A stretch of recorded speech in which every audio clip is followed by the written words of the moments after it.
All right, welcome everyone. Thank you so much for coming to our session. I'm Elizabeth Landau. I'm the Assistant Director for Public Affairs at AGU.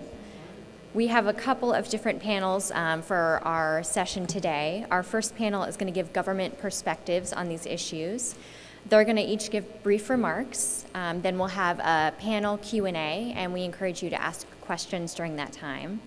And then during the second panel, we're going to have a variety of non-governmental speakers. I want to thank my co-chairs who helped make this panel happen. Casey White, the Director for Geoscience Policy at the Geological Society of America, and Maeve Boland, the Director of Geoscience Policy at the American Geosciences Institute. We have an esteemed panel of speakers here today, who I will introduce in just a minute. But first, we're honored to have brief opening remarks provided by Chris McEntee, AGU's CEO and Executive Director. Chris?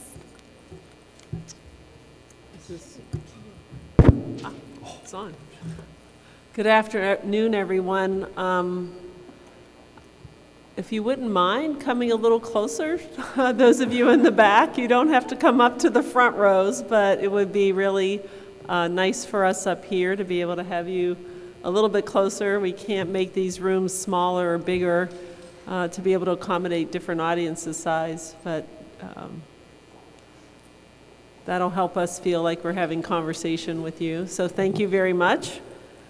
So as Liz said, I'm Chris McEntee. I'm the CEO and Executive Director of the American Geophysical Union, and welcome and thank you for coming to participate in this session today.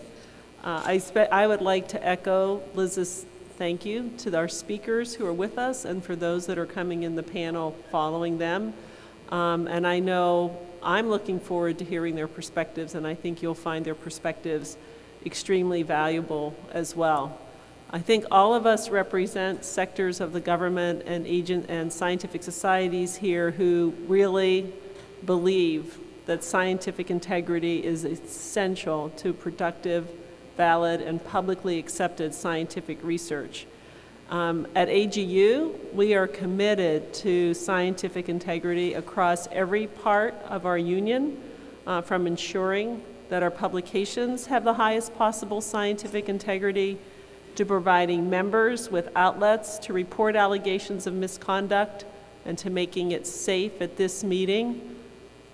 That's why we're wearing these Safe AGU buttons and are trained to help people deal with situations where they think they may be unsafe, to tracking scientific integrity issues in government and sharing that information with our members. One of the really fundamental core values in AGU's strategic plan is excellence and integrity in everything we do.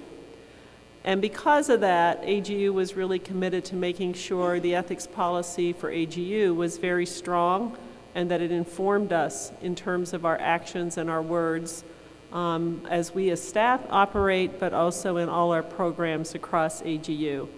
In November 2011, a task force of AGU members was formed to establish clear principles and procedures for how scientific and ethics would be embodied in the AGU strategic plan. The result was an updated AGU scientific integrity and professional ethics policy. The simple and straightforward policy provides principles and practices for professional behavior in the practice, learning, training, publishing, and communication of science, and it follows established protocols such as the internationally accepted Singapore Statement on Research Integrity.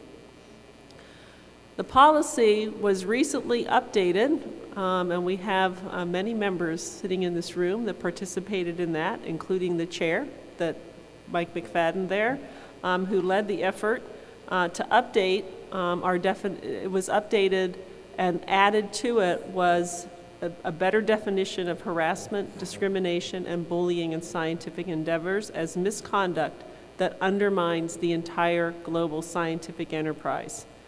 To continue this work and oversee the proper handling of any misconduct allegations under the policy, AGU has a permanent ethics committee and process that we are committed to follow. We want to stand shoulder and shoulder with scientists to ensure that the scientific enterprise remains strong, as I know you all do also. So in April, we also adopted a position statement on the responsibilities and rights of scientists. This document states that scientists have a responsibility to act ethically when conducting and disseminating their research. It also states that science have the right to oppose unethical or illegal actions, policies, procedures, or other directives that impact the conduct and publication of science without fear of retaliation. This newest statement is a real welcome addition to the many position statements that AGU has undertaken to ensure things such as access to and preservation of data and the free and open communication of scientific findings. On the policy front, AGU is committed to being a voice for science and scientific integrity, and we want to make sure that our scientists and even those who are not members of AGU are able to do their best work and communicate their best work without ideological interference. As part of our work adapts to the shifting political landscape in the United States and around the world, we've openly addressed these kinds of scientific integrity and ethics issues. We've written 12 public letters on the topic this year alone.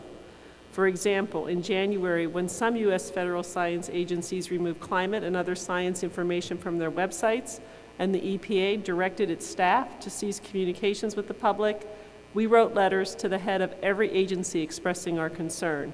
Except in the cases of national security, scientists must be permitted to share their work directly and openly with the public. The role of science is so essential to everything we do, from the food we eat to the security of our nation and the security of the world. And it's just too important not for that research to be out and not in any way biased by ideological or partisan rhetoric.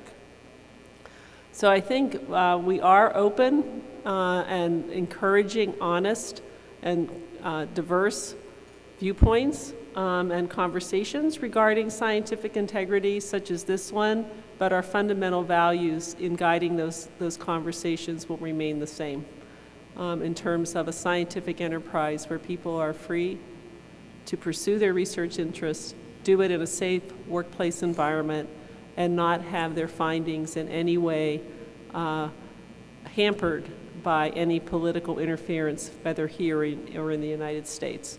And with that, we will start with our panel, but thank you for an opportunity to say a few opening remarks, Liz, about how important this is for the union. Thank you so much, Chris. I'm going to go ahead and introduce all of our first panelists now, so we can get right to the panel and they can each give their brief remarks.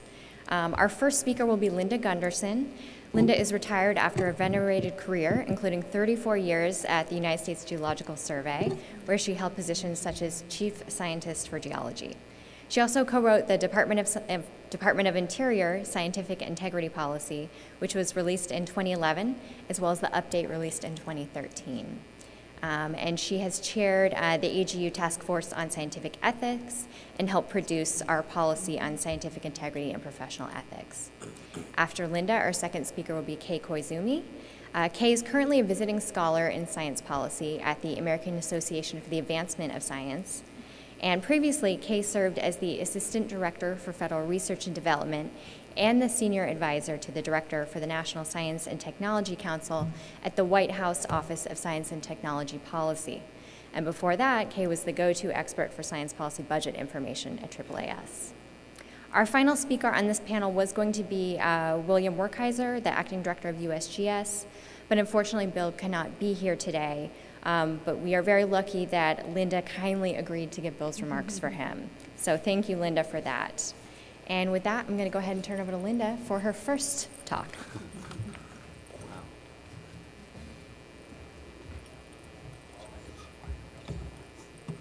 Either one is fine.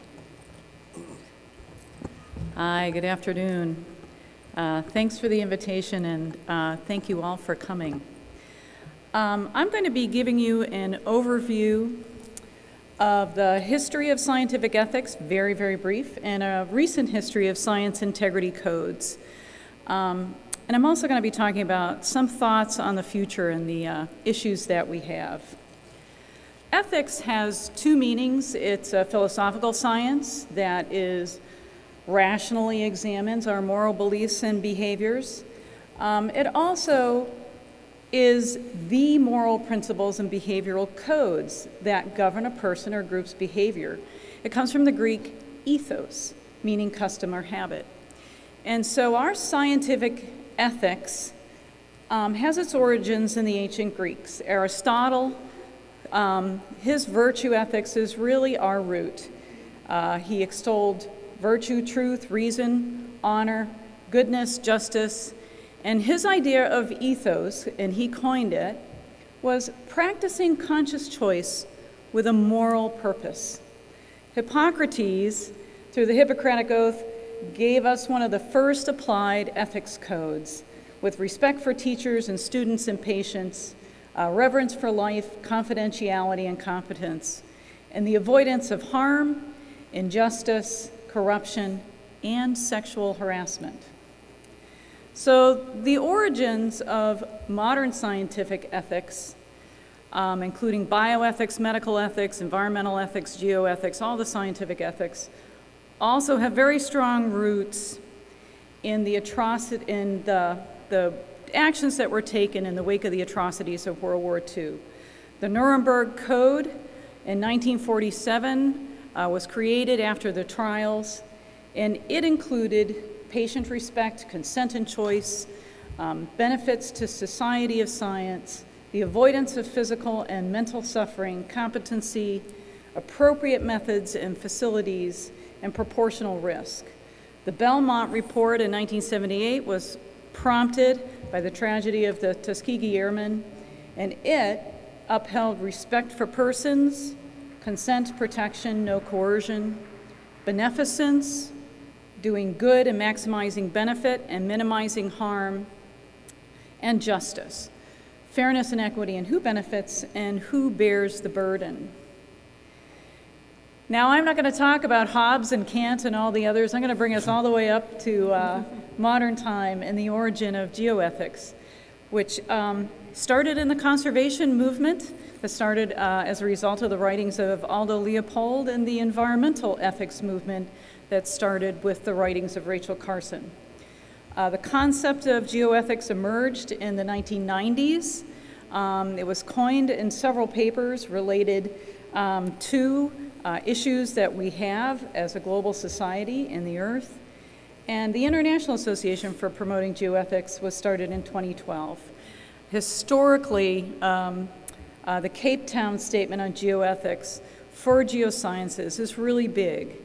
And I think that more exposure to geoethics, I'm so pleased that we're going to be talking about this in the second panel, is really needed.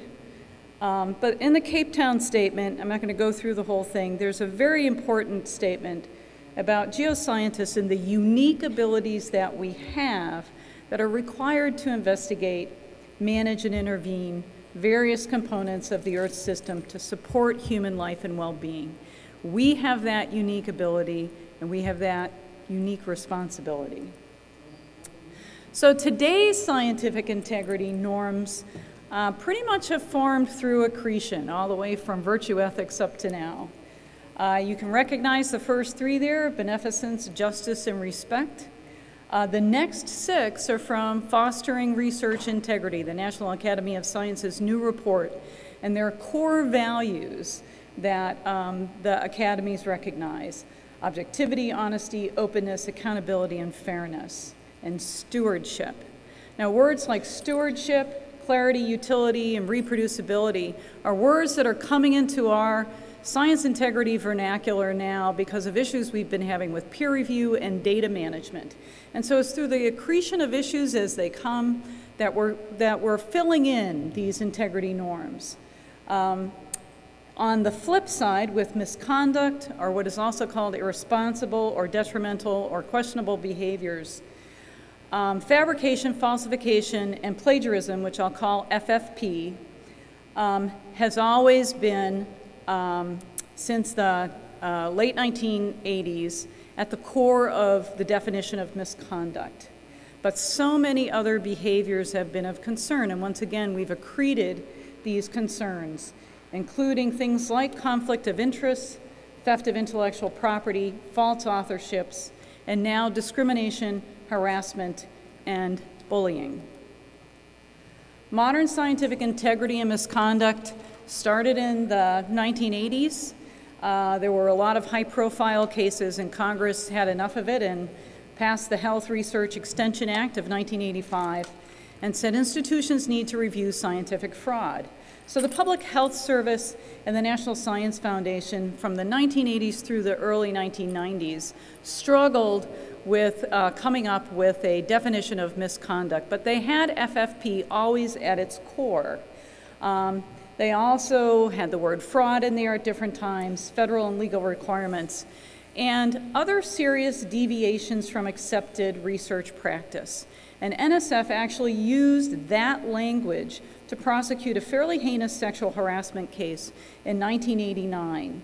And they strongly disagreed with the National Academies in 1992 when the National Academies proposed a much more defined misconduct definition that focused on FFP, and also that it didn't include honest error or differences of opinion.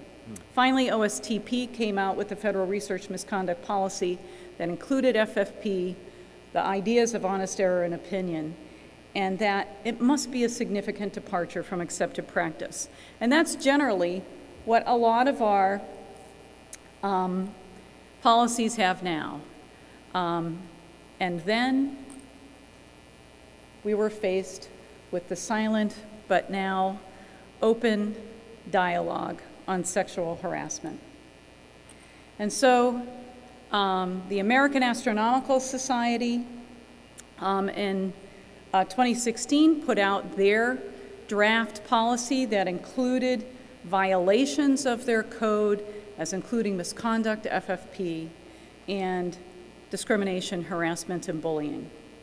And AGU in 2017 came out and said, misconduct is all the violation of our code, plus FFP, plus discrimination, harassment, and bullying. Fostering Research Integrity, which also came out in 2017, upheld the definition of FFP, but invites a dialogue on us trying to understand the detrimental behaviors that we're facing in science, and cautions against the sexual harassment being included. But NSF this year has funded the Advanced Partnership from Classroom to Field, Improving the Workplace in the Geosciences, and it includes developing training for bystander and harassment training, workshops, addressing sexual harassment as scientific misconduct. One of the slides that ended up skipping ahead because of the way this machine works talked about what was happening in federal agencies. And I'm not going to try and go back, but I'm going to tell you about it. So USGS in 2007 said misconduct was both its code and FFP. The Department of Interior, NOAA, and many other federal agencies said loss of science integrity or violations or misconduct include FFP plus all of our code, all of the things that we're concerned about in scientific integrity. And since 2000, Resnick and others studied about 183 codes of institutions, and they found that over half of those included something else besides FFP. So we know from codes and scholarly reports on research integrity and scientific integrity, they all acknowledge the importance of integrity norms and respectful, safe research environments, and they acknowledge that detrimental behaviors and hostile research environments impact scientists and science. For many universities and institutions, training in scientific integrity and issues such as sexual harassment are unfunded mandates, and they're handled by different offices. Title IX right now is under scrutiny by the current administration. We're in a watershed moment concerning detrimental behaviors. Our actions now will have a lasting effect on the future of science. Thank you.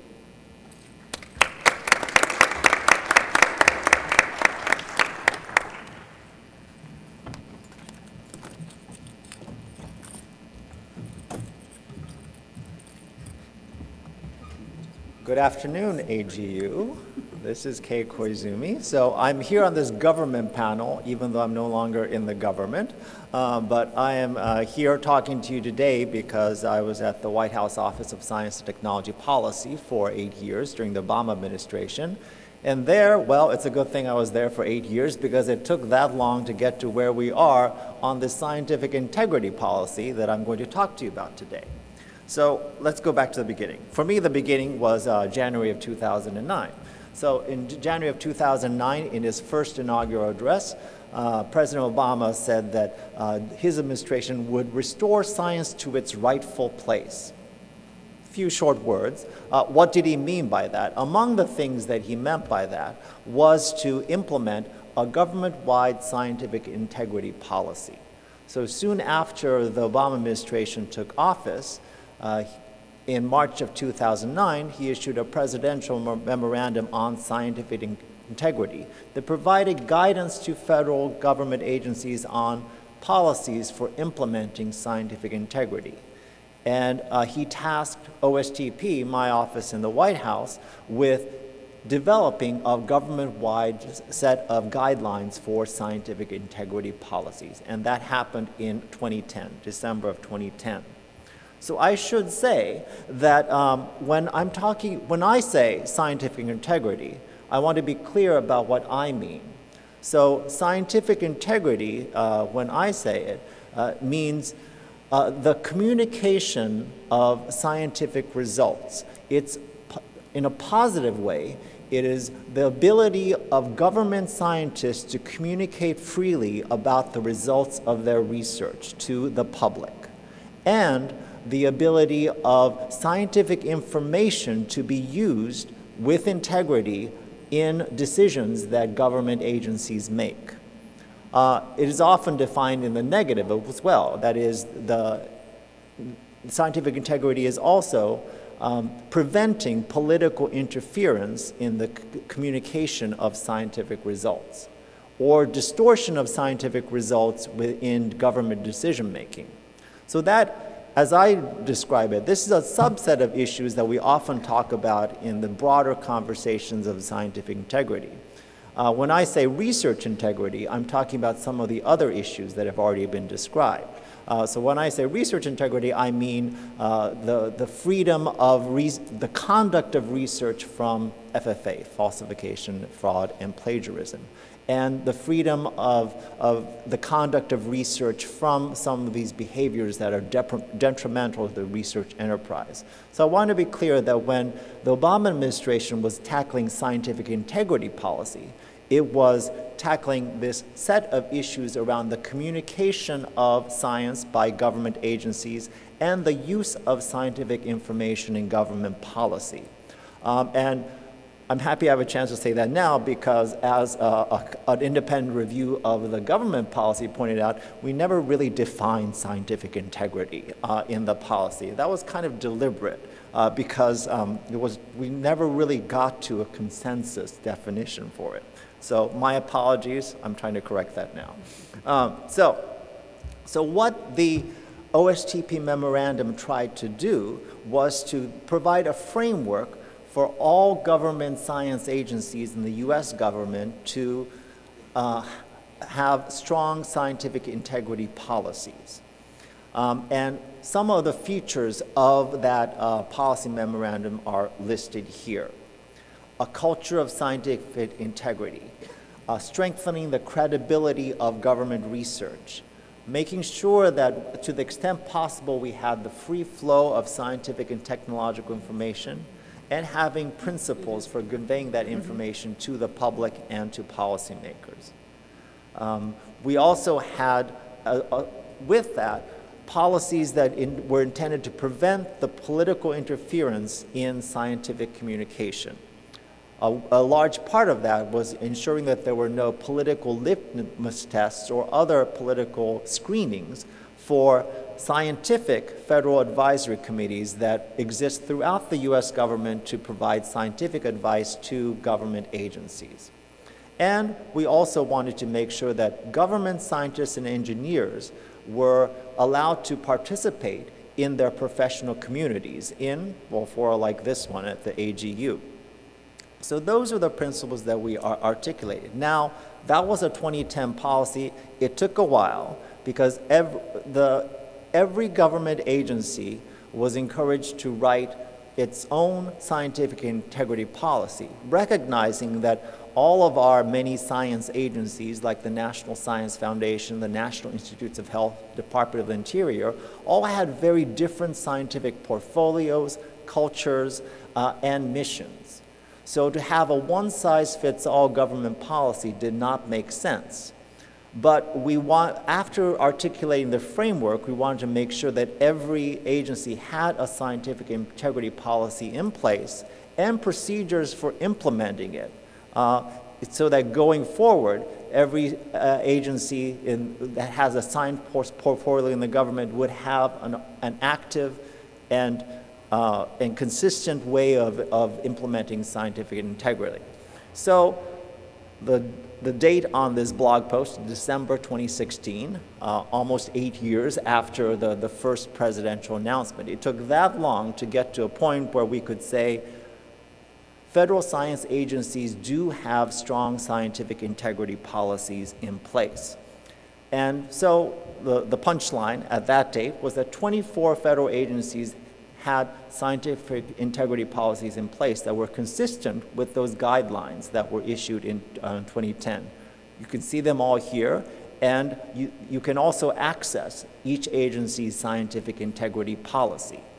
Now, most of these agencies have designated scientific integrity officials that agency scientists can go to if they think there are breaches in the scientific integrity policy. And they have procedures and officials who are responsible for investigating potential breaches in scientific integrity policies. So that we felt was a victory.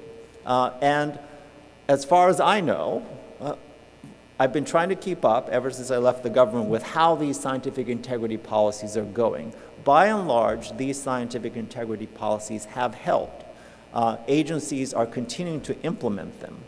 And there have been, of course, a couple of exceptions that have been well publicized. But even those, I'm encouraged in that agencies such as the Environmental Protection Agency, we were afraid of it. We were afraid what was going to happen to those policies. But recently, last week, in fact, the EPA administrator announced that after an apparent breach of this EPA policy in which EPA scientists were prevented from talking about the scientific findings about climate change impacts in Narragansett Bay in Rhode Island, EPA has now indicated that in the future it will allow federal scientists to communicate freely about the results of their scientific research. Of course, they stopped short of apologizing for that breach in scientific integrity, but it's a public statement from the EPA administrator that such things will not happen in the future. I see as a positive step. And I'm also encouraged that, recently, over the past year, federal scientists have been communicating actively and freely about the results of their science to public audiences and to policymakers, even on politically sensitive topics like the results of climate change science.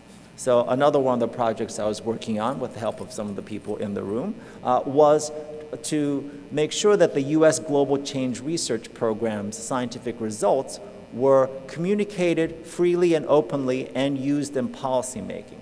So I've been very encouraged that federal scientists and engineers, some of whom are here at this meeting, have been communicating about the results of the Climate Science Special Report, which came out recently. So the bottom line is that the federal scientific integrity policies are in place throughout the U.S. government. They are being implemented, and scientific communication is happening actively. If there are some instances in agencies you are aware of that this is not happening, please find me and let me know, because I would love to talk. Because now that I'm outside of the government, I want to try to keep an eye out on some of these policy initiatives that OSTP was responsible for.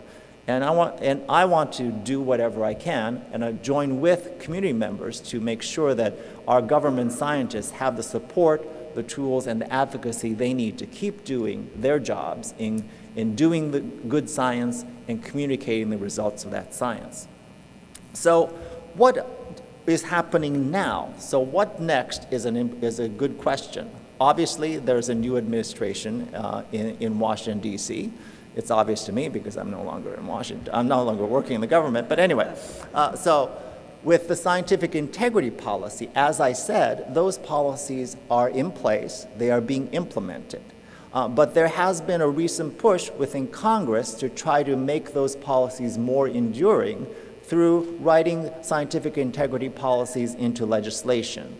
So both the House and the Senate have introduced bills that would essentially codify the Obama administration scientific integrity policies into law. So far, those have not progressed very far in the Congress, but we'll see what happens next year. And I look forward to actually working with congressional staff to try to move those forward. So my time is up. Thank you for the chance to talk to you about scientific integrity today, and I look forward to the discussion and conversations to follow. Thank you.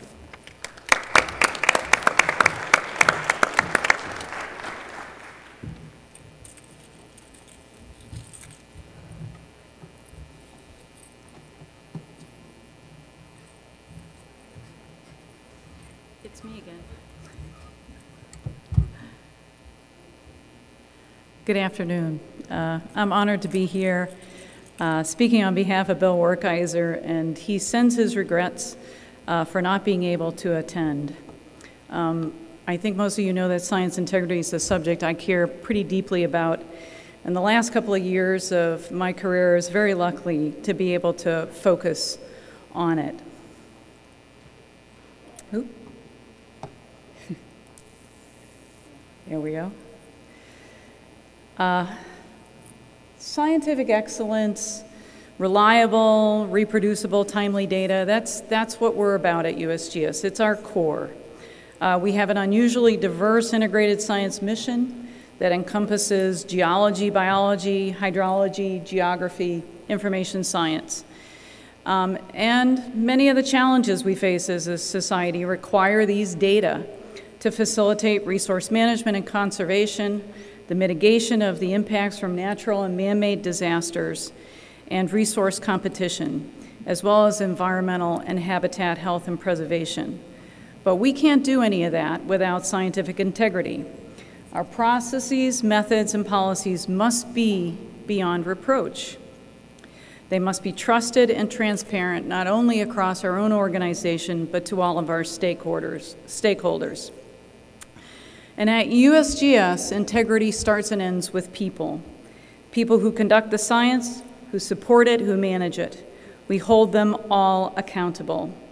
And we do our best to correct any wrongs or weaknesses when they're identified.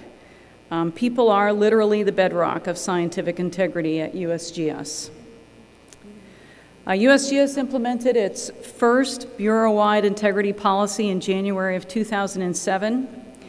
Before that, just like many other federal agencies, we relied on the federal policy on research misconduct, individual discipline standards of practice, and for us, we also had a very detailed publication and peer review process. When we wrote this policy in 2007, we based it on the National Academy of Sciences Responsible Science Report of 1992 and materials from the Office of Research Integrity. But most importantly, we did a case study on ourselves and our work, and we thought about who we are and what we really need. And the USGS policy served as a template to inform the U.S. Department of Interior's policy set forth in January 2011. We also created an Office of Science Quality and Integrity in 2011 that included science integrity, ethics, evaluation of people and programs, education, youth, and our postdoctoral program and others. Our policy covers not only our employees, but all contractors and volunteers. And it's a pretty comprehensive code. It covers all of the things under the Obama memo, scientific processes, publication processes, data management, whistleblower protections, accountability, and transparency. And it's tied to our fundamental science practices. Loss of science integrity, that's how we define misconduct in our most recent update in 2015, is comprised of research misconduct as defined by the OSTP, fabrication, falsification, and plagiarism, as well as any violation of the code. Our handbook contains a comprehensive complaint and investigation protocol with due process. So key priorities of this policy are, one, that preservation of the integrity of science, and that our information is that reliable above reproach. Zero tolerance for loss of integrity in the performance, use, or communication of science activities, but we especially hold in priority the way we implement it. We want a commitment from everybody. We have formal and informal mechanisms to resolve issues. People called me and said, you know, I blew it. And they came forward because they felt safe and that they could do it, and that we would work with them to deal with it. We follow through to correct weaknesses. We have well-communicated enforceable standards. We protect whistleblowers.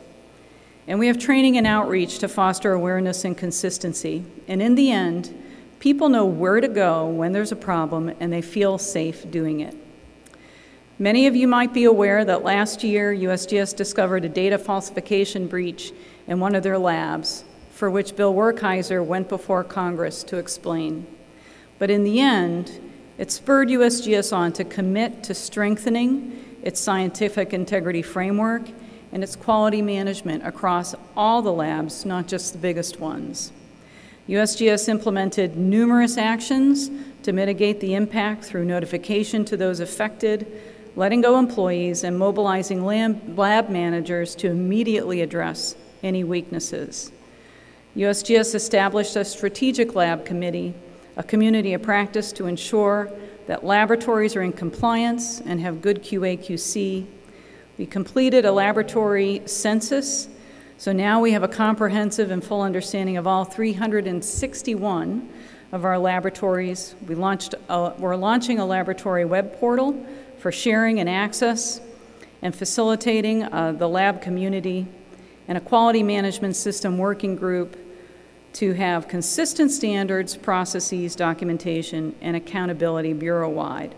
But finally, we've engaged the National Academies of Science to review USGS laboratory science, its policy, and its operations, and to recommend changes and best practices. So from 2011 to 2017, when the DOI policy began, and we have data for all of the agencies, the total here shown is 51 complaints. And you can see that during that period of time, USGS, by the way, is the blue on the bottom of the scale. Most agencies would have between 0 and as many as 5 complaints in any one year. They consisted predominantly of complaints regarding loss of scientific integrity as found in the code. That was followed is also followed by falsification, being one of our principal complaints. We do have fabrication. We have other processes that we'll refer complaints to when it's relevant, like the OMB's quality assurance. And we do have incomplete complaints. People will send a complaint in, it'll be incomplete. We'll contact them. We'll try to get it completed. We may follow up on the evidence that's in that complaint if it's usable. But if they don't complete it, we can't deal with it, and it ends up getting dismissed.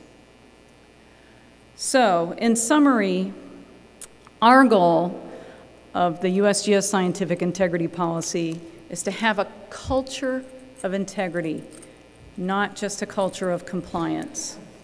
Science is conducted with integrity and excellence. The culture is enduring and resilient.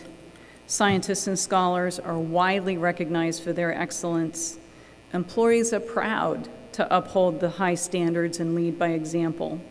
Leadership helps create work environments that encourage a culture of integrity.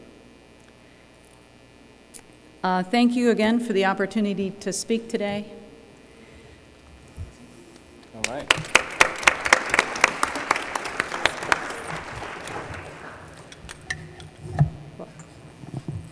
I'm Maeve Boland. I'm Director of Geoscience Policy at the American Geosciences Institute, and it's my pleasure to moderate the discussion on this panel.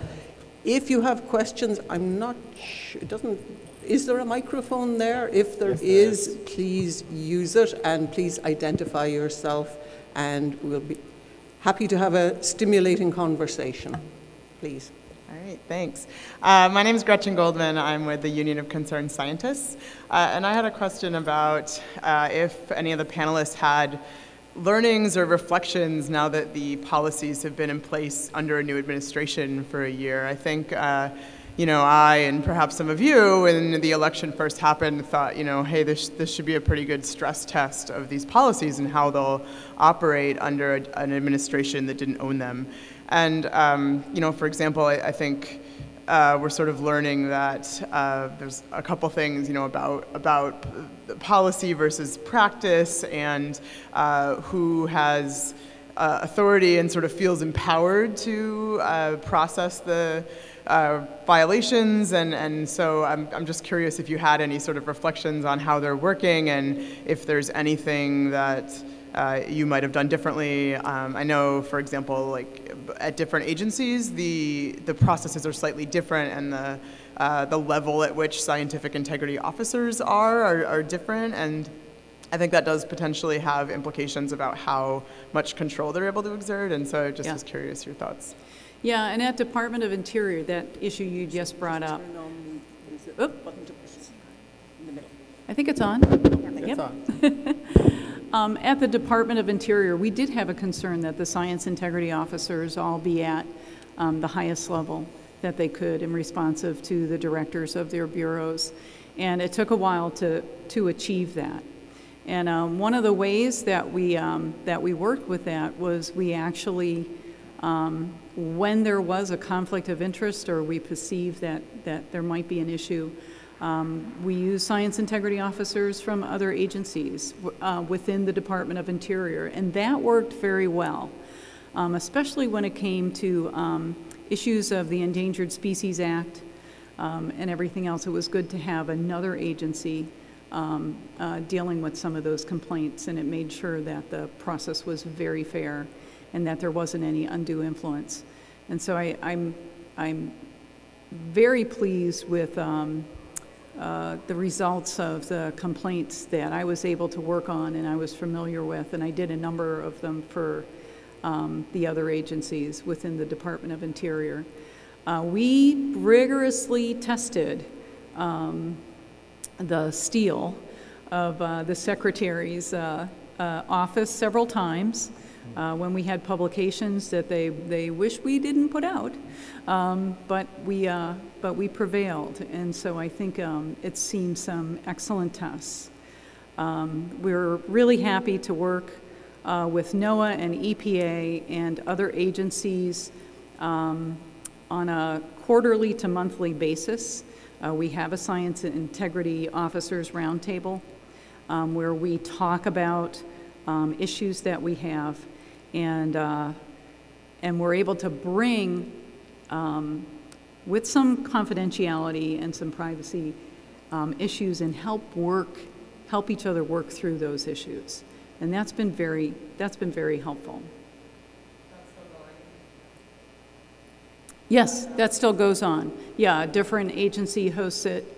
Sometimes it's every month, sometimes it's every couple of months, depending on what craziness is going on in the federal government. But but it's very strong, and it works well.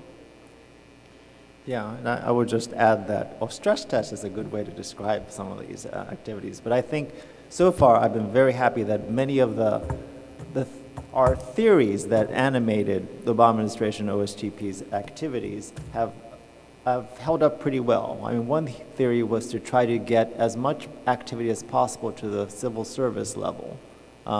Also, another was to create and encourage this dialogue, the working groups among scientific integrity officials across the various agencies. And I think third was, as I showed at the end of the administration, to publicly state where we were, to describe the progress and have it in a public way so that people could look at it and say, oh, this is the reality for now. And it's too early to take full credit, but I think so far the fact that these scientific integrity policies have held up very well and are being implemented across the agencies is a good news story. And also I have to thank your organization, UCS, and AGU, and so many other organizations, because for federal scientific integrity policies to be successful, we thought that it needed to be a community-wide effort. It has to be a federal as well as non-federal, non-government cooperative effort, and I think that has proved to be a strength of how agencies are continuing to implement those policies. Yeah, and I want to express my personal thanks to UCS because it really helped us think about our policies. When we got called out on a couple of things, we said, okay, we need to strengthen those, and we did. And yeah, we kept your scorecards handy. So thank you for the scorecards. That was a big help because it showed that people were watching, the people outside the government were watching, and that they cared about what was going on inside the federal government. Yeah. Marcia. Next question. Yeah, Marcia McNutt, National Academy of Sciences. I have a constructive suggestion for this panel, and that is perhaps you would collectively write an editorial for maybe Science or some other outlet like that, talking about the success of the scientific integrity policies and their transition from one administration to the next. Because in response to the last question, I also have seen the fact that perception often doesn't meet reality. Yeah. And I know that many people have seen some of the overreaction of the press to every perceived slight or overreaction of an underling to a just even the notion that the administration might do something to violate integrity, and therefore someone lower down takes some action. And as president of the Academy, I was getting all of these crazy emails from members saying, the Academy has to step in. You have to pounce on the administration for violating scientific integrity. And I would write back to these people, there's no evidence that this administration actually has taken action against scientific integrity. So I think if you could write this editorial, it might be helpful, and it also would show how much the scientists actually are holding the line. And I think that would give them a sense of accomplishment. So thank you for that idea. Yeah. Maybe we can get your byline too, right? Uh-huh. We have time for one more question. Emily Cloyd from AAAS. Kay, you talked a lot about scientists who are able to talk in venues where they would like to discuss their science. I'm wondering if any of the policies address sort of the opposite concerns. So scientists, government scientists who might be asked to speak in a venue where they don't want to discuss the science, perhaps because they see it as an adversarial venue or something like that. Probably the less I say about that, the better, because I think that is a separate discussion from the scientific integrity policies. There are, of course, calls for government scientists to participate in scientific fora that may not be favorable to talking accurately about science. And I think that's a communication issue that we as a community need to deal with collectively. But fortunately, I think it's a little bit separate from what we're talking about this afternoon. Well, do you like to add anything, Linda? With that, we are absolutely spot on time to transition to our next panel, which we will swap over the speakers. And I would like to thank Linda and Linda on behalf of Bill Werkheiser, Linda twice, and Kay Koizumi very much for their presentations and for their discussion. Thanks.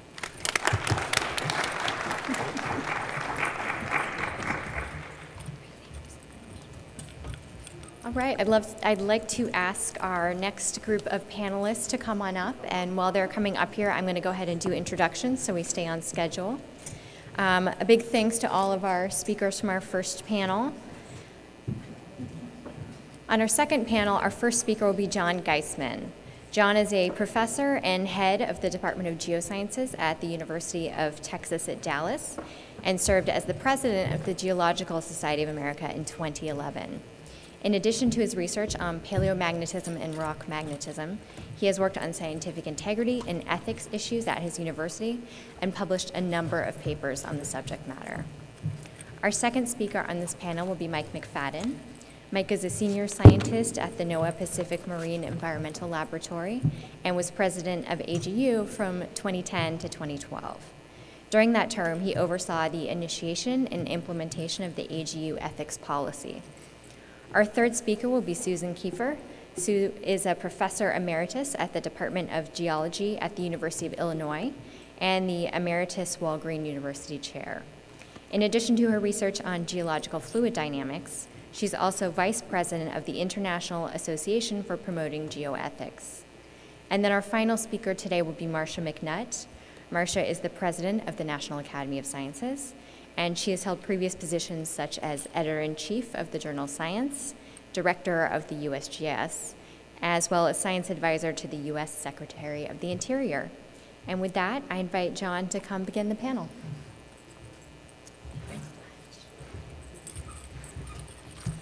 Thanks, everyone, for being here. Thanks for the invitation to do something that I've been looking forward to for quite some time, ever since Liz contacted me. So, not that you need to know more of my background, but here it is. And so I'll take this as an opportunity to say something, reiterate something that a dear colleague of mine who's sitting right there emphasized to all of the participants in the AGU Heads and Chairs meeting yesterday. I view my position in the Academy as a true privilege, a real true privilege. And I try to remind myself every single day in the Academy that it indeed is a privilege. And I hope that all of my colleagues would share that opinion. So you have a bit of my background. Let me add a little bit more. When I was going to graduate school back in the mid-70s, I was in grad school with an individual who was actually a really good friend of mine. We played basketball together. We did all sorts of things together. Well, during the course of his master's degree, he invented 5 fake minerals and got away with publishing all of them in reputable geoscience journals. There he is, right there. That's a recent picture. And to my knowledge, an example of one of these fake minerals called Texasite still sits in the rotunda of the state capitol in Austin, Texas. So that gives you a little bit of an indoctrination to my background and experiences in issues like this, a little bit. So in thinking about this subject, I've been reminded, I think I woke up at 3 in the morning one morning thinking, you know, this subject is so important that it's all in a riveting scene in a classic movie that I'm sure many of you have seen repeatedly, when Jason Robards, playing, of course, Ben Bradley of the Washington Post, is sitting out in his front lawn at 2 or 3 in the morning, talking to Woodward and Bernstein, ripping them a you-know-what, Nothing's riding on this except the First Amendment to the Constitution, freedom of the press, and maybe the future of the country. Nothing's riding on this. Well, that's my opinion about the importance of scientific integrity and ethics and moral behavior in higher education. Nothing's more important. So, some key questions. What drives the defile of scientific integrity and ethical practice in higher education? You know, you could proffer a number of answers: the thirst for power, financial rewards, fame, sexual dominance and control. Well, yesterday, to be frank, we learned that it wasn't just sex that drove this. All the above, none of the above. And then, what stops the behavior? What just makes it never stop in the first place? And so on. Key questions as far as I'm concerned. And with that in mind, I'm gonna say something that I need to emphasize. I really wish I could talk in great and gory detail about my experiences in the academy. Some of them are really shocking. But one of my experiences leading up to being in the academy was the most glorious experience of my life. And that is, in the fall of 1970, I walked into a classroom of 700 students taking physical geology and learned physical geology from that man, Frank H.T. Rhodes, the former president of Cornell University, the author of Creation of the Future, which all of you should read, especially those of you in academia, the most remarkable individual imaginable. So he's a prime example of how academia can bring out the very best in people. That's my tenet. But it also has the capability of bringing out close to the very worst. So I'm not making any of these quotations up. I personally heard all of them, and I could go on for days with the list of quotations that have come out of academicians' mouths. I purposefully colored these because of the rainbow, the spectrum of kinds of thoughts, kinds of behaviors, kinds of attitudes that are out there by individuals. And this has got to stop. I wish I could leave this frame up for quite some time, but I know it'll be on YouTube soon, so. And of course, Linda showed a similar slide to this. Those of you who haven't read Linda Bell's recent editorial just last week in Science with her colleague Maeve Koenig, editorial, Harassment in Science is Real. Please read it. You're well aware of what's going on right now, and I don't need to dwell on these. So now I'll start with academia and just resonate with the important point that a lot of this, the rest of this discussion is just going to maybe draw your attention to some fascinating reads that are out there, some very historic. This is a great, I only wish that I could have been there. I wasn't born at the time in the first place, but can you imagine Dwight D. Eisenhower, all right? Commander General, as president of Columbia University, walking into his first meeting the faculty of Columbia University, and starting off with the phrase, "Now you, the employees of Columbia University." Immediately, he was cut off by a Nobel laureate physicist, Isidore Itzhak Rabi, and he said, "Mr. President, we are Columbia University." So what does that phrase mean, to be actually defining the institution that you are working for? I wish that every single member of the academy would on a daily basis ask that question of themselves, because they define the academy.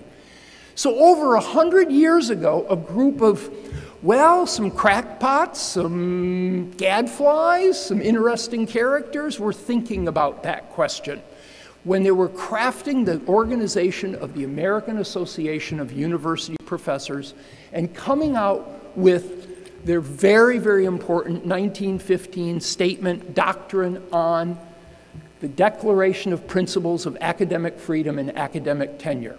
Right? Many of you have heard all about this and the principles of freedom of inquiry and research, freedom of teaching within the university, freedom of extramural utterance and action. What you probably are not aware of, and it would be a valuable read, this document's only 5 pages long, is the background to their statement of principles that include the basis of academic authority, the nature of the academic calling, the function of the academic institution. It's a fascinating read to think that it's 102 years old. And I highlight parts of it here. The faculties hold an independent place with quite equal responsibilities, and in relation to purely scientific and educational questions, the primary responsibilities. The next comment that I highlight is very, very pertinent for today's world. The university is committed to the principle that knowledge should precede action. Wow, what a concept. And then I won't read any of this except the last part of their doctrine, but also that it will with equal earnestness seek to maintain such standards of professional character and of scientific integrity and competency as shall it make a fit instrument for that service. I firmly believe that everyone interested in entering the professoriate should read this document as soon as possible. And two others, The Normative Structure of Science and Science and the Social Order by Robert K. Merton. These are fascinating reads, published in 1938 and 1942. And some highlights here. The ethos of science. The ethos of science is that an effectively toned complex of values and norms which is held to be binding of the man of science. Keep in mind the time that this was written, mind you. This is an interesting one about the disinterest in this that he writes of, the virtual absence of fraud in the annals of science. Well, consider the time that this was written, which appears exceptional when compared to the record of other spheres of activity, has at all times been attributed to the personal qualities of the scientists. So solutions, I'm almost done here. One of the important things that many universities are doing, many across the country, across the world right now, are dealing with training, are engaged in training on the responsible conduct of research. Parts of these efforts are mandated, of course, by federal funding agencies and the like. Others are very independent. But they're going on along across the country. This is, of course, in my opinion, part of the solution. Other parts, of course. Please read AGU's Scientific Integrity and Professional Ethics Updated Policy of 2017. It represents another part of the puzzle. I don't know if you're well aware, but the Chronicle of Higher Education now has a website, freely available, if you will, where you can report anything, including sexual harassment. I cite a number of sources here in terms of ethical discussions, and also another great read in terms of academic duty. I cite the fact that it is possible to terminate faculty for their abuses of what we've been talking about, but it takes a long time. And then I will close with the beginnings of a famous 1963 address by President John Fitzgerald Kennedy. For in the final analysis, I firmly believe that all academicians should recognize the privilege that they have and their mission. And their mission must center on the search for truth. And to quote one of the most fascinating and spectacular writers of all time, Nadine Gordimer, I'll end and say thank you.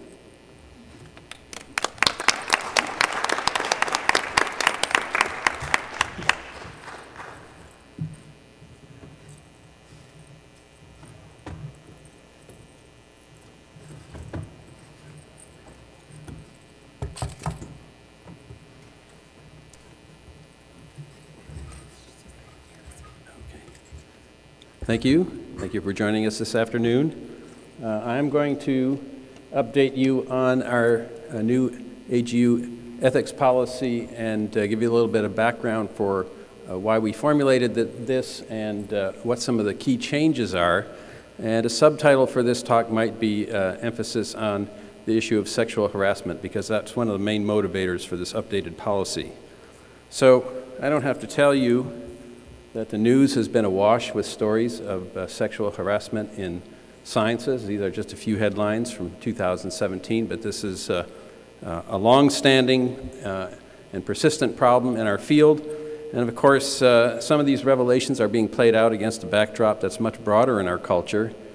Similar kinds of revelations in many different areas endeavor, the entertainment industry, politics, businesses, sports, and so on. For us, though, in AGU, we know that harassment hurts our science, especially impacting students and early career scientists. And so, just like universities and government agencies and businesses, all of whom have a responsibility to provide a safe and welcoming and productive workplace, so does AGU in the regards to research, learning, and the communication of science. So these are some of the things that professional societies or scholarly societies like AGU can do. Educate members, codify expectations, enforce those codes with sanctions, and others. And looking at this list, we realized a couple of years ago, in the wake of some very high-profile exposés, particularly the one involving Jeffrey Marcia, the astronomer from University of California, Berkeley, that we had missed something in the code of conduct that we developed and implemented in 2012, and that was in codifying our expectations for member behavior. We had included a code of conduct for meetings, we had included a code of conduct for volunteer leaders, but we did not have a general code of conduct for members. And so this is what motivated then President Margaret Leinen last year to commission a task force to review our existing policy and to update it with special regard to this omission of a general code of conduct for members. So this is what the task force did. There were 18 members. It included a former AGU president, which is me, several members of the AGU board and council. We had some experts on scientific integrity and professional ethics policy formulation, and experts on the issue of sexual harassment in the workplace. We had 5 meetings over the period July 2016 to September 2017. Most of these were by teleconference. There was one face-to-face. And so what we did, well, we gathered a lot of information. We looked at what other societies were doing in this regard, in particular the American Astronomical Society, because with the explosion of the Jeffrey Marcia case, they were really out in front of this issue. So we looked at their code of conduct, we looked at others as well, and then we wrote, essentially rewrote the AGU ethics policy to include sections on harassment and bullying and discrimination. We ran this by the AGU board, council, and AGU committee chairs for their input, and then we took that input and revised what we had, and then we put it out to member comment for about a month earlier this year, and we received many comments. Most of them were positive. We incorporated those into the draft, and then we had it reviewed by legal counsel just to make sure we are on firm legal ground. And so what came out of it is now published, and John showed it on the, I think, next to last of his slides. Some of the key changes.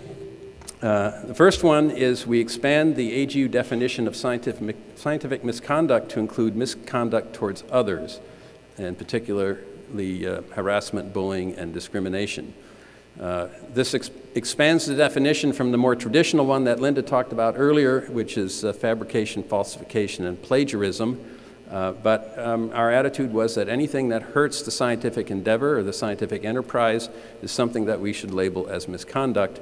And although sexual harassment, for example, and bullying aren't unique to science, they hurt it. And so we felt it was within our purview to define this as scientific misconduct. This is probably the most controversial change in the new policy, I will say. Not everyone agrees with this, but we felt it was a way for us to move forward. This policy applies to all AGU members, staff, volunteers, contractors, and non-members who participate in AGU activities. And it includes implications for honors and recognition and governance. For example, in the past, you could be nominated for fellowship or receive an AGU medal without any regard to your previous behavior or your conduct towards your colleagues. That is no longer the case. This will be factored into... Is this going to be retroactively applied? It can be retroactively applied. Wow. Yes. Among the sanctions, it's within our purview to withdraw a formally awarded medal or honor. And actually, this is not unprecedented. It just, the president of Myanmar that just had her medal from the city of Oxford retracted because of her handling of the minority group, the Muslim minority group in Myanmar. So this is not unprecedented. It's within our purview. But that was a question from the floor. Okay, so behavior matters, and our kind of the bar we have set is if something harms an AGU member or may bring harm or damage to AGU's mission and reputation, we consider that sufficient to either launch an investigation as necessary or impose sanctions on someone.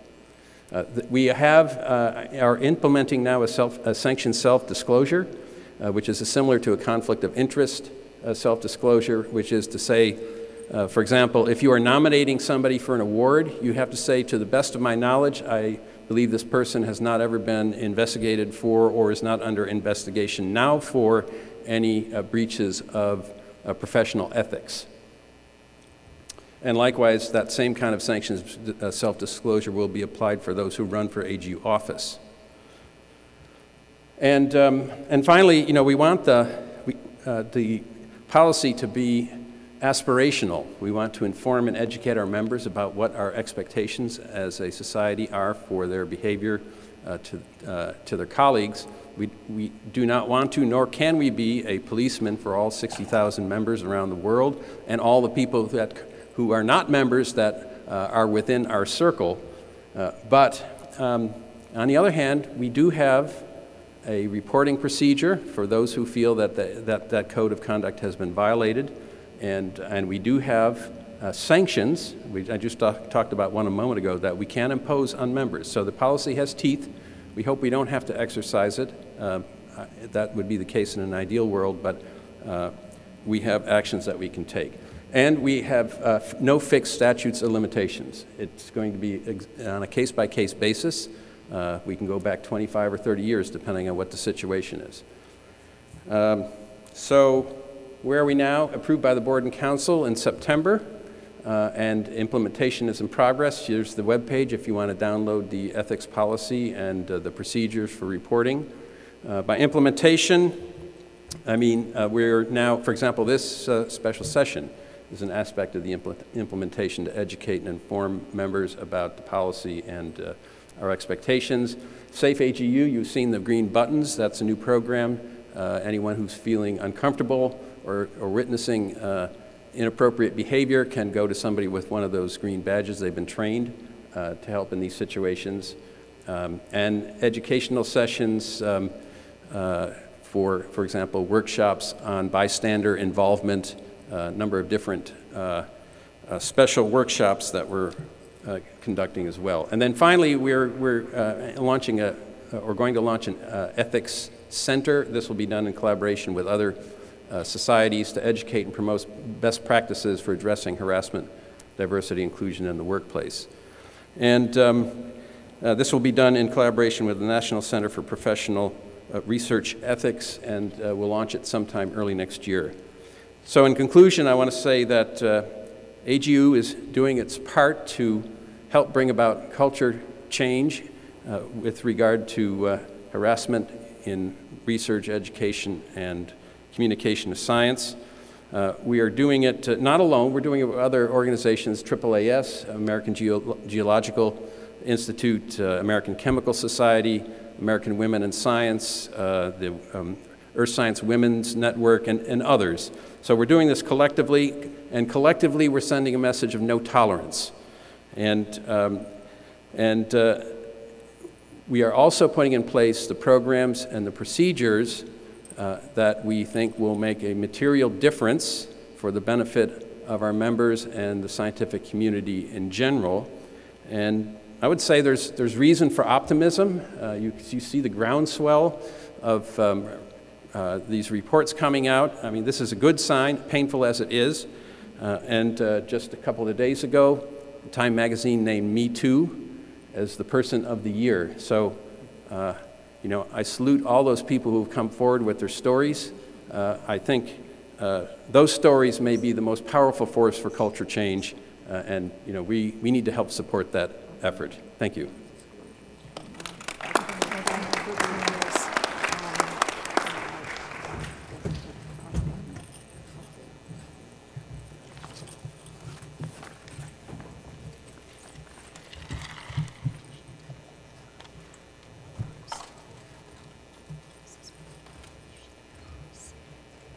Good afternoon. I'm here wearing the hat of a vice president of the International Association for Promoting Geoethics, and I'll call it IAPG for short. And the IAPG definition of geoethics is that it's research and reflection on the values which underpin appropriate behavior and practice wherever human activities intersect the Earth system. It deals with the ethical, social, and cultural implications of geoscience education, research, and practice, and with the social role and responsibility of geoscientists in conducting their activities. IAPG was founded in 2012 to provide, and I'd like to point out that this is really the heart and soul of this organization is Silvia Pepoloni and Giuseppe Di Capua in Rome. It was founded in 2012 to provide a multidisciplinary platform for widening the discussion and creating awareness about principles and problems of ethics as applied to the geosciences. It's headquartered at the National Institute of Geophysics and Volcanology, INGV, in Rome, Italy. And you might note that not coincidentally, this followed the L'Aquila earthquake events. The IAPG is a scientific, non-governmental, non-political, nonprofit institution with about 1,750 members. These are spread among 123 countries on 5 continents. IAPG works to give geoethics a coherent, conceptual, objective basis. We want to provide geoscientists with a set of reference values, concepts, and practices that can guide choices as they conduct their professional activities. We hope to increase the awareness of geoscientists about the importance of their social and cultural roles. To date, IAPG has been involved in more than 70 international meetings and works with groups and social networks. An active blog updates members regularly on activities and provides a platform for publishing in-depth, thought-provoking essays. IAPG cooperates with other national and international organizations whose aims are complementary, such as AGU, GSA, IUGS, the Geological Society of London, AGI, the International Association of Hydrologists, and others. A young scientist club composed of geoscientists under 35 has been established. It represents the interface between IAPG and young people, aiming to introduce them to geoethics. It also provides a way for IAPG to receive input from the young people and to learn about their needs, expectations, and doubts.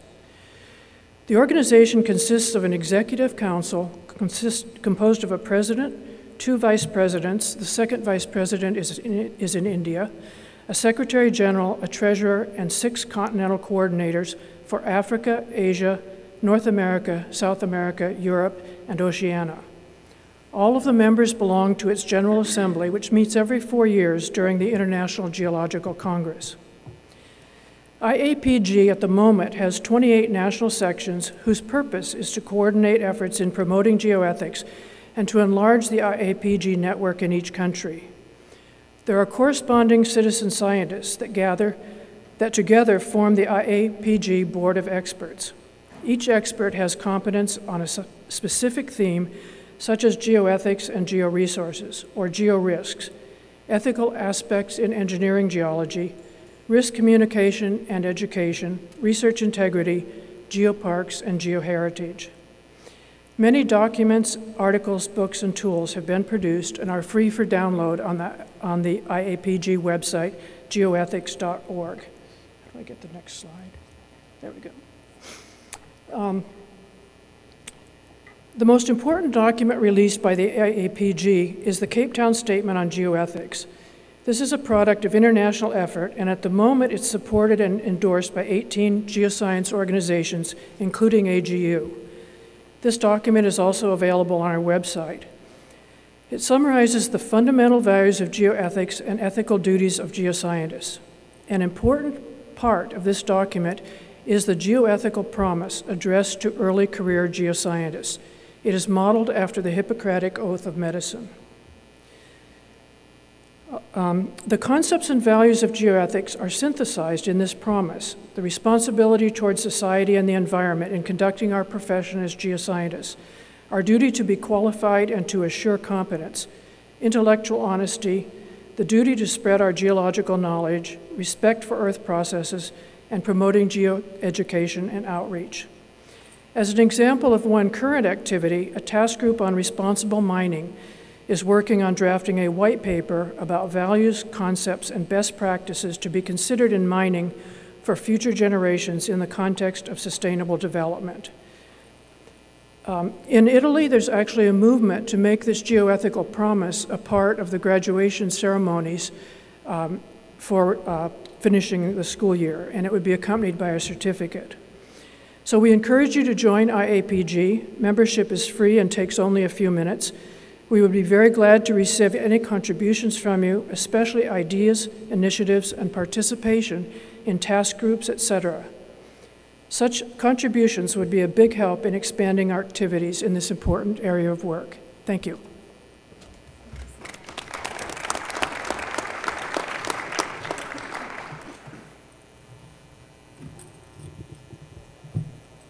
Okay, I think I'm batting cleanup here. All right, so I'm going to take a different tack. You already heard from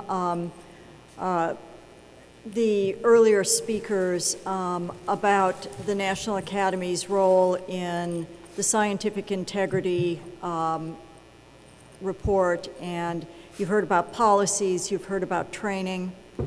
I'm going to argue that this is all really not going to get us where we need to be. And I'll tell you why. I'm worried that the scientific establishment is saying one thing, but it's doing something very differently. And here's the problem. We can take our students, we can take our postdocs, and we can show them policies. We can give them training, but then, after all that, we throw them out there into the jungle. And we tell them they have to survive in that jungle. And not only that, we want them to become exactly like the greatest leaders. We show them the achievers who have lived by the law of that jungle. And if our students and postdocs want to aspire to become the top scientists, they find that we have been disingenuous with them, because if they want to follow all those laws, all those rules, and all those policies, they aren't going to survive in that jungle, and they aren't going to become the top scientists. And let me just give you some examples. We all have our own list of what we believe are the norms of science, the norms that we would ascribe to be the best that science can offer. Base your findings on evidence. Expose your work to critical review. Share your results. Show your data. Be skeptical of your own results and avoid bias, that your results should be independent of the investigator. If all of us followed all of those rules, the scientific establishment would be on much firmer ground, and we would have much more trust in science if that was always the case for all of our scientific work. But unfortunately, there's far too much that's happening in science that doesn't enforce those norms In fact, it enforces the opposite of those norms. And we have issues that are examples of violations of the norms. So what Linda talked about, the falsification, fabrication, plagiarism is a violation of the norm. Selective reporting, where we only talk about our results that support our hypothesis, not the results that didn't support the hypothesis. But we tell our students that if they want to get that first job, they have to have a Nature, a Science, or a Cell paper. And they know their story isn't as exciting if they tell all of the results, and that's why they only selectively report. Or passing off a finding from exploratory research as having been from a tested hypothesis. This happens all the time, where someone goes out to a big data set and they search for something and they find something exciting and they say, oh, well, this was the hypothesis I was testing. Well, you know, this is really a form of p-hacking. And, you know, the statistics when you're exploring a data set are very different when you're hypothesis testing. And to pass that off as a hypothesis that you tested is wrong, and you're always going to get some positive hits when you do that. Or there are whole sorts of problems with authorship when you have undeserved authors on papers or people who should be authors on papers that are left out because you know, people who worked very hard on work and you leave them out because you want more credit for yourself. So all of these are examples of violations which nevertheless people will do because they want to enhance their own career, and there are too many pressures in our community right now which are encouraging people to adhere to the anti-norms rather than the norms of science. So what I believe we actually need to do in our community right now is a self-examination, not of our policies. I think we have some very good policies, and not just training. I think we actually can do some pretty good training, but we have to look at the incentive structure, and we have to look at how it's rooted in some pretty rottenness at its core. And unless we change that incentive structure, we're never going to be viewed as practicing what we preach. So let me give you just some simple examples. The National Institutes of Health has been changing its PI CV structure so that instead of investigators listing their publications, instead they want investigators to talk about 5 projects they did and what impact they had. You don't even have to list where it was published. So it is downplaying the impact factor of journals, and it is talking about instead what was the result of that work. Did you save lives? Did you result in a drug actually making it through to an actual product? And I think we should be talking to more of the agencies about changing their structure.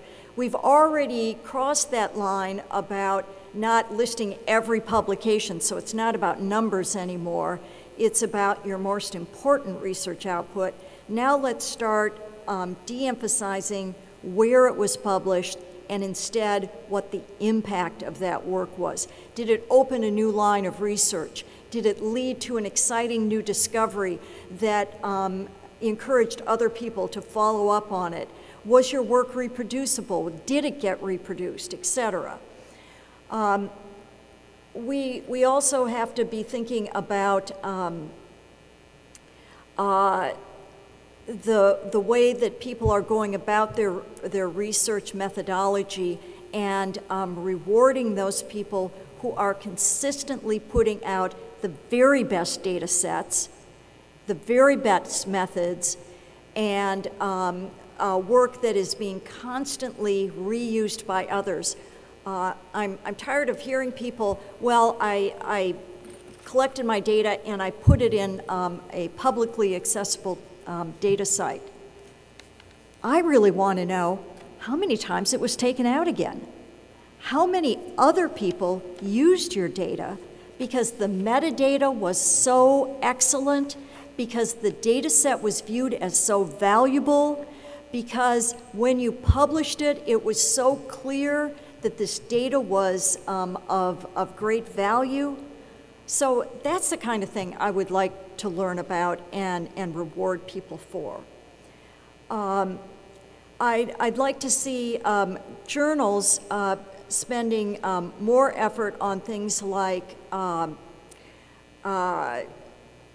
doing pre-registration of studies such that people publish ahead of time their study plan, so it's very clear what they intended to do, so there's not this tendency to, on the fly, change your methodology until something finally works out. Because this is the way, again, that people try to search for something significant rather than actually plan from the beginning with a well-thought-out scheme and a well-thought-out experimental design. I would like to see more fields come up with their own design for how they would like to have good methodology so that people know that if I'm going to do work in this field of analytical chemistry, here's accepted procedures, and as long as this is followed, everything is reproducible. And finally, I'd like to say that one thing that is, there's nothing less than the reputation of science that is at stake here. I think it's important that we worry about the trust in science. If we look at the organizations that have worked over their entire lifetimes to build trust, organizations like Consumer Reports or Underwriters Laboratory or NPR, these organizations are very systematic in terms of what's their swim lane, how do they build public trust, how do they maintain public trust, what are their processes, they're transparent in what they do. We really have to up our game in terms of all of those areas. And I think peer review is another one of them. We have to be very systematic in our standards for peer review. That is our final gatepost in this. And every time I see a story about, you know, peer review rings or whatever, that where people have been able to scam the system, that's like a punch in the eye to the scientific community.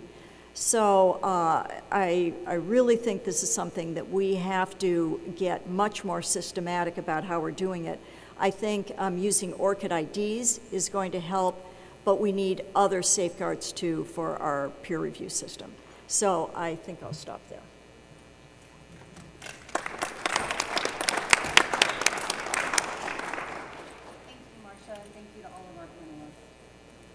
There we go. Thank you, Marcia, and thank you to all of our panelists. I think we have an opportunity for a really terrific discussion given all that we've heard so far this morning. So we will take questions if you have them, and it looks like someone already does. Yes. Steve Constable, Scripps Institution of Oceanography.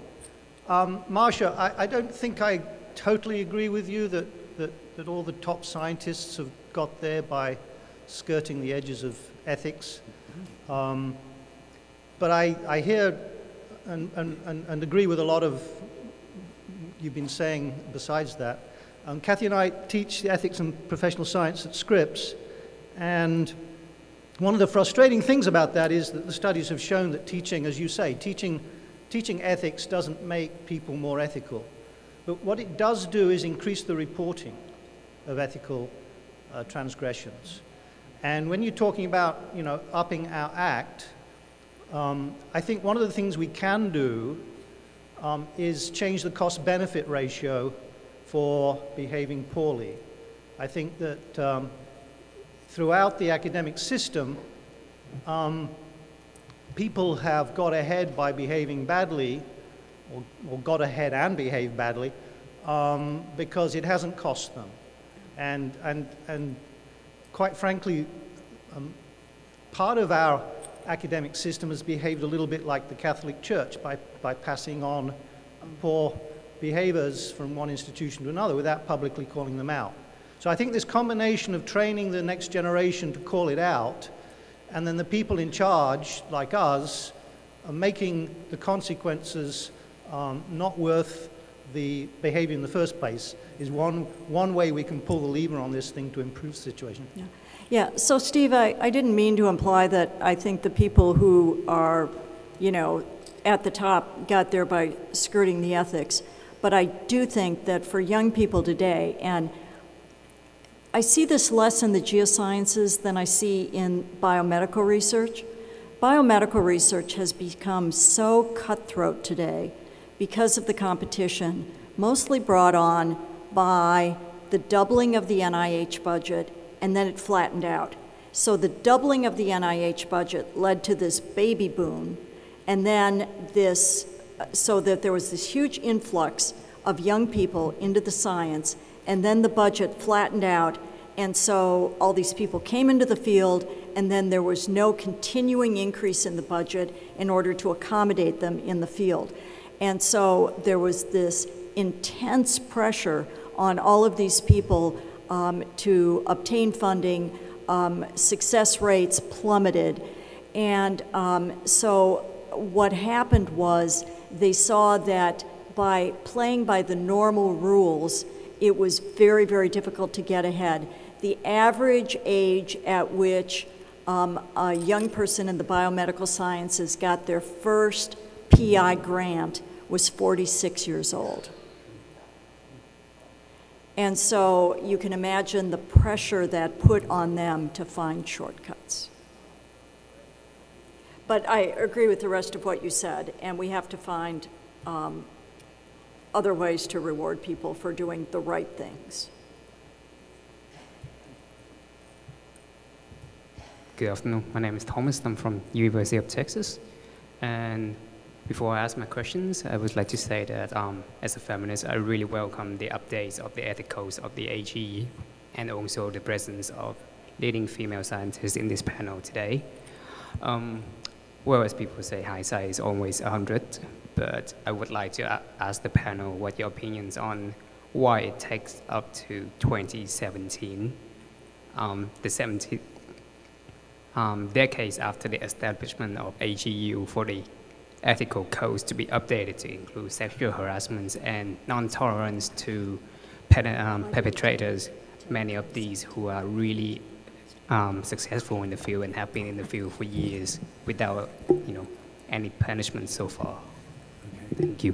Thank you. So I think your question is, why did it take till 2017 for AGU to update its ethics code? I think partly because the traditional definition of scientific misconduct was falsification and fabrication and plagiarism. And this was actually codified in U.S. law, and it was a guide to, it's AGU's first scientific ethics policy, and basically took that law, language in that law, and translated it into something that could be used by our organization. Of course, that was 1994. Cultural norms have changed. Sexual harassment has always been, bad behavior and illegal in some cases in its most egregious forms. But the norms of the time were, you know, don't make such a big fuss about it. You know, if you call it out, your career is going to be hurt. And, you know, but times have changed. And, you know, we've seen in the past few years these allegations, and some of them really egregious, that come out in the popular press. And now there's an awareness that the norms of the past no longer hold, and that, you know, we need to be out in front of this. We need to be more proactive. And we basically realized that, you know, we were a little bit behind the curve on this, and we needed to move quickly to adapt our policy to the changing norms of the time. And so, and that's what we've done. I would say, I would agree with Steve that, you know, having codes of conduct doesn't necessarily change behavior, but it can empower people. We have traditionally, we get at AGU a handful of complaints every year. Most of them are about publications, you know, that my name has been left off the authorship, or somebody had a really biased review of my paper, or you used my data and I didn't authorize it, those kind of things. Many of those are handled at the editorial level, and, but since this policy has been published, we've had a couple complaints now that have cited the policy as the reason for coming forward.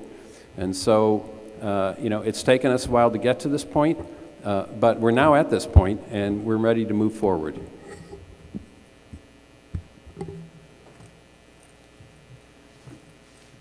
So I'm Kathy Constable from Scripps Institution of Oceanography. One of the things that we see in universities is that when complaints are filed, the complainants very often feel as though they have not been heard because there is no public announcement about what the sanctions are and how things have been dealt with. And this is something that's quite problematic. Of course, one wants to protect the identity of people who have had complaints registered against them because, you know, which are not valid, or which are basically shouldn't have occurred. On the other hand, I see it still as an issue that in general, when somebody is sanctioned in any way, it doesn't necessarily become public. And so the people who know what has been going on, in some cases, continue to think that nothing is being corrected.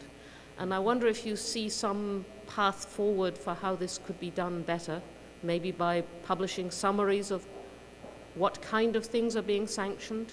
In some cases, these things are going to come out because things go to the press, but usually that's not the right way for them to come out, because it's not necessarily the fair way to deal with what went on, or it tends to be sensationalized. So I'd like to hear your comments on that. So, at the recent UNOS meeting, we had a discussion about this, and this is a huge problem, not just because the person who lodged the complaint doesn't hear back, but there's often the situation where the person about whom they complained might have some action might be taken against them. They might leave the university, go on to another university, and continue bad behavior. And because nothing was ever made public or revealed or anything like that, it's sort of kicking the can down the road, and nothing is ever revealed. From what I understand from the conversation that happened at UNOS, Chris Measures, who's I can't remember whether he's the Title IX officer at University of Hawaii or was talking to the Title IX officer. The problem is that these university proceedings do not have the stature of law, and because they don't, the universities don't feel that they can make these public because of the fact that if they did, they would probably get sued or whatever. All these are you know, private negotiations between the university HR department usually and the offender.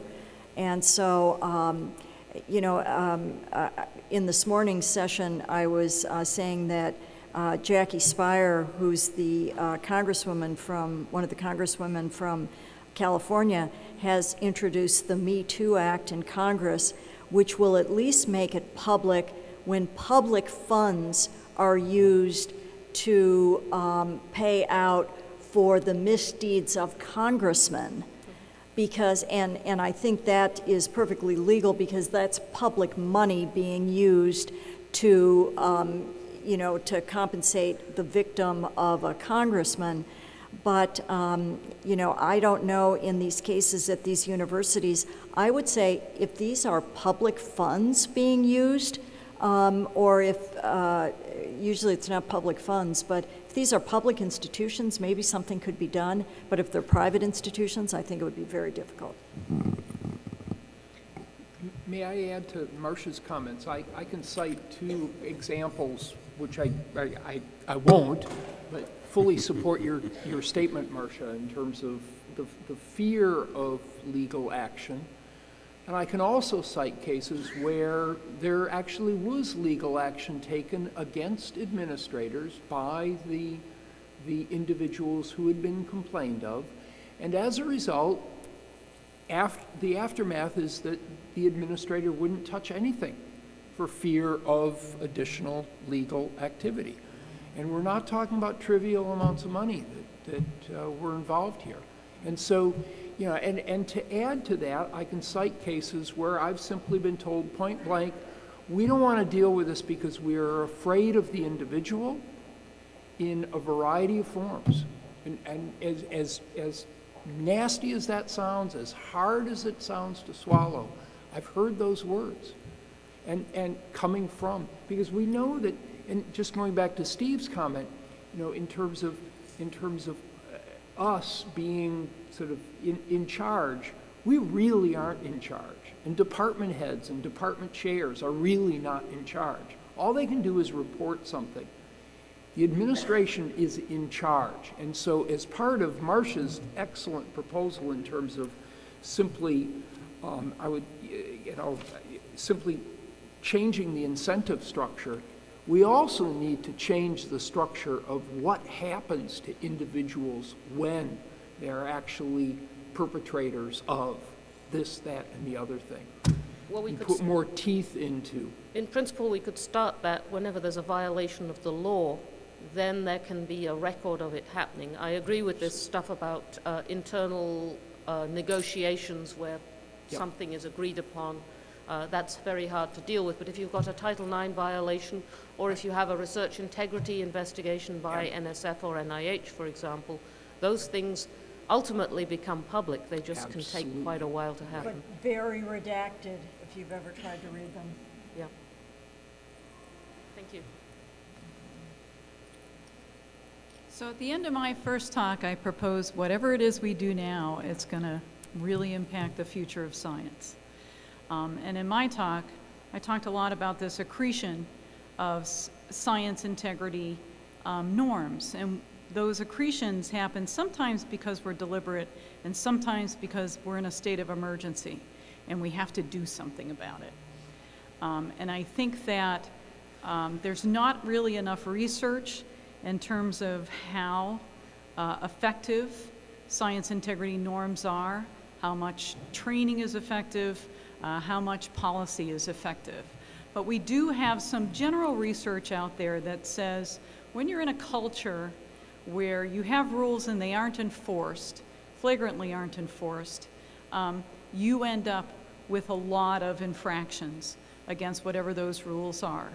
And if you have rules that are enforced, but it's just about compliance, you know, and everyone says, oh, we have to do this, you lessen that a little bit, and you can improve some conditions.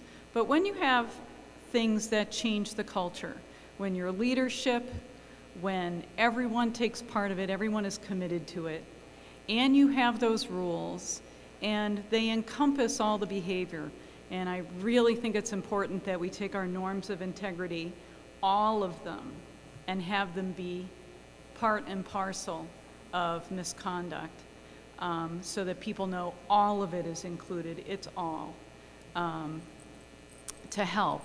But you need to have that leadership, that cultural change. And so I heard cultural change from Marcia and our practices and in changing our incentives.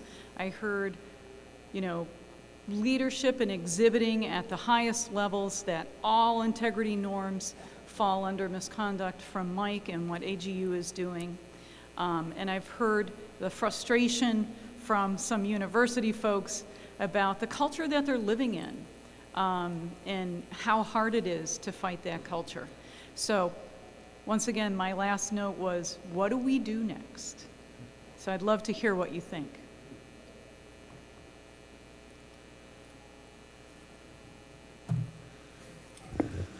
So my proposal would be we start with the funding agencies, because just like you all saw how the broader implications requirement on the NSF proposals, how that actually changed culture within the community.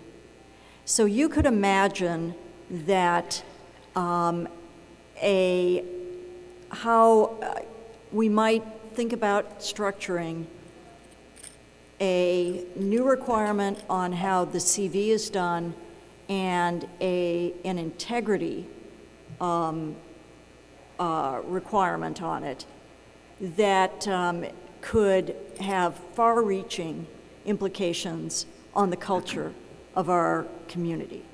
And then I would pass that through all of the agencies. It goes through NIH, it goes through DOE, it goes through NASA, et cetera. And then after they do that, then I would get all of the Ivies plus MIT, Caltech, Georgia Tech to hold hands together and agree on some changes to their promotion and tenure way that they submit their packages. And once they did that, then you have enough of a critical mass that it goes through the whole community. And just to add to that, I mean, we're witnessing the change that I think I remain very optimistic we are living in, and that is that the new professoriate, and I hope that I could say this with great confidence, not just in the geosciences, but throughout the fields of learning, is a very, very, very, very, very different group of individuals in terms of their exposure to these issues and their capability of recognizing these issues and moving forward and dealing with them in a very positive, proactive, and very quick way. It's a different culture. That's my optimistic hope. Anyone else? I agree with Marcia.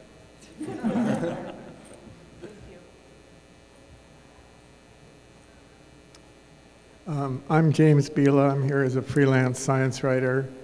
I came across recently somebody said that people follow the leader, the vision comes later.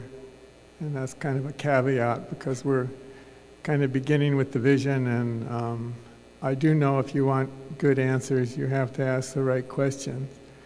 But this issue, I think this is a systemic problem that people didn't touch on. And, you know, people are getting awards and honors, and you kind of wish sometimes it was like a wedding. They're not really peer-reviewed. It's a closed community. And even the National Academy reports, some of the conclusions aren't justified, and the people don't have maybe the right background. So I think it's deeper, but I have a friend says the answer is money. What was the question? Confucius say, to see what is right and not to do it is lack of courage. And what is going to be the process for a retroactive issue? Is the reporter going to be found out, or a lot of people are going to be unwilling to step forward in that scenario? But I think it's, and now with days where people are making models, they're confusing the model with science.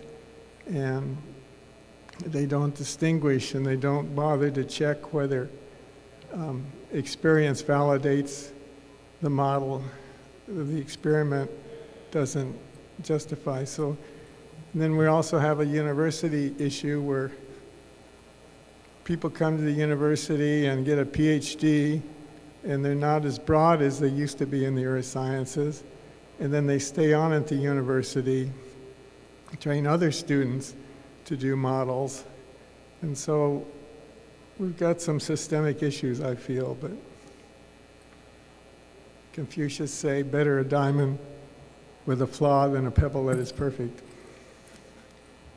And as we wind down, we're getting close to the end of our panel. I'd like to give each of our panelists a chance for any concluding remarks. I think we've heard from a really wide array of different types of organizations that are tackling this issue, from universities to scientific societies to international groups to the academy and science at large. So how you see those efforts advancing and working together in harmony? Well, I'll just, I think with the last questioner, I mean, there are, you know, some of these problems are systemic, they're long-standing, and, you know, the way we can make progress is, first of all, raising the visibility of the issues that are before us, how important they are and how much they affect the integrity of our science and its acceptance in the broader culture. And I think we have to work in partnership, thinking now, putting on my AGU hat, we have to work in partnership with other organizations that are like-minded and have similar mission objectives. Collectively, we can make a much broader impact. And then third, you know, I think on this topic of sexual harassment, it's a bit like the Arab Spring. And, you know, many people are coming forward with their stories. I do believe this is going to be the most powerful agent for change, and as organizations we need to be there to support those people with what they need, because it's the storytelling, you know, like Dan Rather said today, it's the stories that humanize this and make it most powerful. So I think this is where we can make an impact as an organization. Yeah, I just want to end with the caveat that I always like to warn people about in situations like this, and that is with the enunciation of very strong protections and principles and transparency, we will get a flood of revelations, of violations of these norms. Violations of our policies, lack of reproducibility, fraud in science, etc. And we have to be very, very careful as a community about how we talk about this, because those who would harm science will try to use it against us to say, look at how rotten science has become, when there is absolutely no evidence that any of this is worse now than it was in the past, or that this is anything but science trying to correct itself. It's only because we are being more transparent and more encouraging for people to come forward that all of this is coming to light, and it is all with the purpose of trying to make science better. And that has to be our narrative. Because otherwise, if we try to discourage people from coming forward, we're never going to get better. And if we allow other people to hijack this message and say this is evidence of science being rotten rather than evidence of science fixing itself, then we will have missed the chance to really do what's right for science. I can't top that. In the context of higher education, I'll reiterate a point that Marcia recently made, and that is that the tenure system is due for a major, major overhaul in terms of expectations of junior faculty and the way in which tenure is evaluated in the context of this is not a right, it is something that is earned. And with that, I'd like to thank our panelists on here and in our first panel for a terrific session with lots of thought-provoking ideas for the future, and all of you for staying and being a part of it and for your thoughtful questions as well. Thank you.